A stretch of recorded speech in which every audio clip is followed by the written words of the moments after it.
Quelqu'un a dit un jour que l'histoire se répète une fois sous forme de comédie, une fois sous forme de tragédie.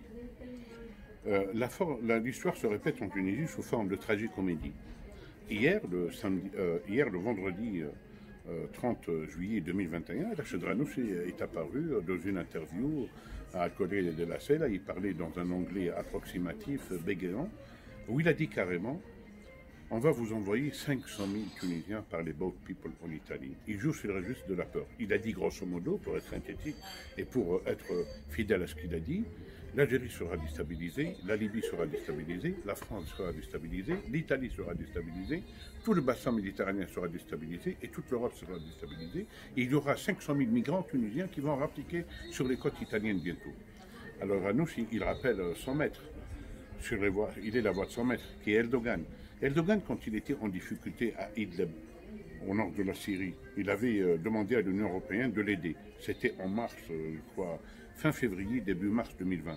Quand l'Europe n'a pas suivi, il a lâché des Turcs, certains d'entre eux sont allés en Grèce, et puis il a dit: vous allez avoir des millions de migrants. C'était un chantage, comme a dit la chancelière allemande Angela Merkel, sur le dos des réfugiés. C'est un chantage à la mort. Ghannouchi dit la même chose. Ghannouchi veut dire: au moins on me rétablit dans le Parlement, pour être dans la corruption, la concussion, et refuser le verdict du peuple, parce que comme on dit, Vox Populi, Vox Dei, la voix du peuple, c'est la voix sacrée.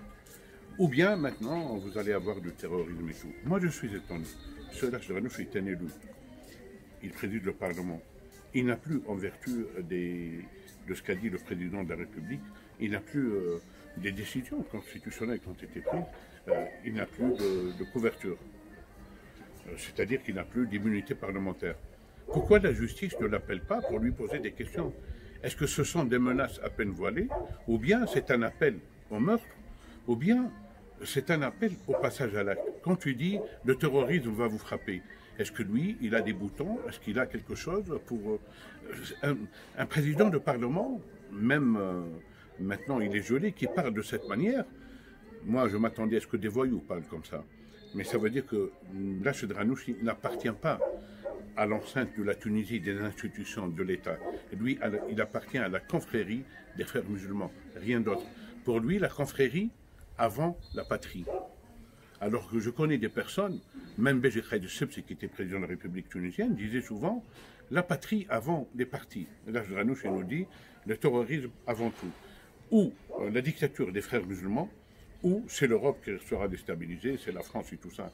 Il joue sur le registre de la peur. Il y a beaucoup de gens qui ont